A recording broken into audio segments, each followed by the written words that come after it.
대선이 이제 49일 남았습니다. 시시각각 변하는 선거 주요 이슈와 현장 분위기를 생생하게 전달해드리기 위한 대선 상황실 시작합니다. 먼저 오늘의 레이스에서 각 당 주자들의 움직임 살펴봅니다. 더불어민주당과 국민의힘 모두 오늘 후보 등록을 마감합니다.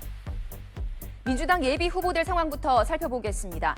이재명 전 대표 캠프는 대선 예비 후보 후원금 모집을 시작했습니다.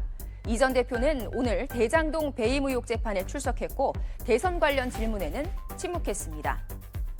김경수 전 경남지사는 자영업자들과 간담회를 하는 등 민생 경제 행보에 나섰는데요. 경선 룰 확정 과정에 대한 아쉬움도 밝혔습니다. 경기 규칙이 미리 정해져야 그 규칙에 따라 선수들이 준비를 할 거 아닙니까? 이 임박해서 경선 룰을 놓고 서로 힘겨루게 하고 삿바싸움하고 이게 그렇게 좋아 보이지는 않거든요. 네, 김동연 경기지사는 자동차 부품업계를 만나서 지난주 방미 결과를 소개하고 관세 대응에 더욱 적극적으로 나서겠다고 밝혔습니다. 이야기를 해서 한국 기업들 진출을 할 경우에 그 지원을 충분히 고려해달라는 얘기를 해서 그것도 긍정적인 답을 얻었습니다. 네, 다음으로 민주당 전체 경선 일정 한눈에 좀 보시겠습니다. 오늘 후보 등록을 시작으로 본격적인 경선 일정에 돌입했습니다. 내일부터 27일까지 충청, 영남, 호남, 수도권, 강원, 제주 등 4개 권역에서 순회 경선이 실시됩니다. 권역별로 마지막 날에는 합동연설회와 함께 투표 결과가 발표가 됩니다.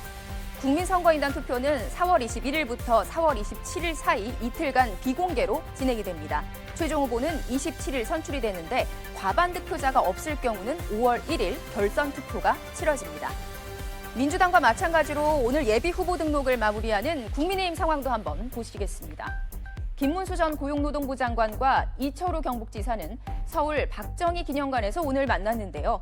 단일화 가능성에는 선을 그었습니다.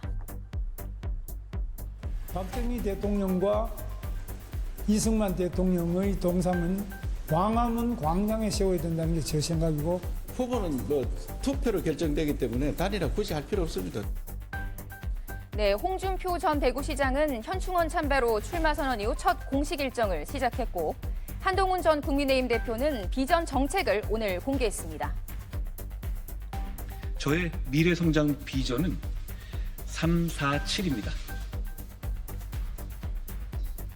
AI G3, 국민소득 4만 달러, 중산층 70%가 그 목표입니다.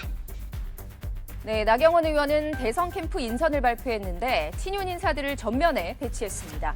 안철수 의원은 언론 인터뷰 등을 통해서 중도 확장성을 강조했고, 유정복 인천시장은 자신의 개인 휴대전화 번호를 공개하면서 진짜 소통을 실천하겠다고 했습니다. 그런가 하면 양향자 전 의원은 용인 지역 민심을 공약했습니다. 국민의힘은 다음 달 3일 전당대회에서 최종 후보를 확정합니다. 먼저 16일 서류 심사를 거쳐서 1차 경선 진출자를 발표하고 21일부터 22일 100% 국민 여론조사로 4명의 2차 경선 진출자를 가립니다. 2차 경선에서는 당원 투표 50, 국민 여론조사 50으로 결선에 오를 2명을 29일 선정합니다. 단계별로 미디어 데이와 토론회를 통해서 후보들 간의 경쟁이 벌어지고요. 최종 경선은 5월 1일 이틀간 선거인단 투표와 국민 여론조사로 진행됩니다. 이렇게 후보들 움직임을 한번 살펴봤고요. 이어서 오늘의 키워드 보시겠습니다. 오늘 여러 가지 키워드들 가운데 가장 주목받은 키워드 빅텐트입니다. 반명, 즉 반이재명 빅텐트론이 급부상하고 있습니다. 먼저 국민의힘에서는 빅텐트론은 윤석열 전 대통령 탄핵 반대쪽에 섰던 주자들을 중심으로 표출이 되는 분위기입니다. 홍준표 전 시장은 탄핵 직후 이재명 후보에게 국민들이 쏠려 있기 때문에 반이재명 텐트를 만들지 않을 수 없다라고 주장을 했습니다. 김문수 전 장관도 이재명을 이기려면 어떤 경우든 합쳐야 한다라고 말했습니다. 다른 주자들도 비슷한 목소리를 내고 있습니다.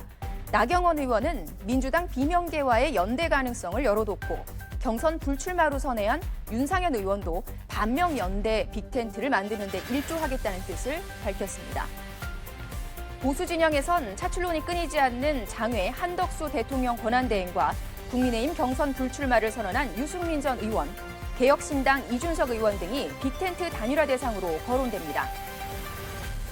유승민 전 의원은 아직 결심은 안 했지만 깊이 고민 중이라면서 무소속이나 제3지대 출마 가능성을 시사했습니다. 반면에 최근 3자구도 여론조사에서 처음으로 두 자릿수 지지율을 기록한 이준석 의원은 빅텐트 러브콜에 정면 돌파로 정치를 새롭게 만들어 보겠다면서 일단 선을 그었습니다.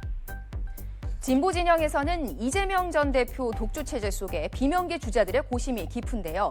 당 경선 거부를 선언한 김두관 의원이 무소속 출마 또는 제3지대 출마 여부를 놓고 고민 중인 걸로 알려졌습니다. 이낙연 전 총리도 연대 대상으로 거론이 되고 있습니다. 이 전 총리는 지난 총선 때 이 대표 1급 체제의 반기를 들고 민주당을 떠나서 새미래민주당을 창당했죠. 최근에 중도적이고 합리적인 대통령이 필요하다고 강조했는데 반명 빅텐트의 중심이 될 가능성이 언급됩니다. 양 진영을 아우르는 제3지대 키워드는 반-이재명, 변수는 연대 가능성입니다. 각자 이해관계가 다르고 계엄, 탄핵, 개헌 등 쟁점도 많아서 50일도 채 남지 않은 촉박한 기간에 빅텐트 단일 전선을 구축하긴 쉽지 않을 것이란 전망이 나옵니다. 각 당이 대선 경선 대진표를 확정하고 경선 일정에 들어갔습니다. 이런 가운데 빅텐트 연대론이 대선 판도의 새로운 변수로 부상하고 있는데요. 결국 대선 판세는 연대 성사 여부 그리고 남은 시간의 벽을 누가 넘느냐에 달린 것 같습니다.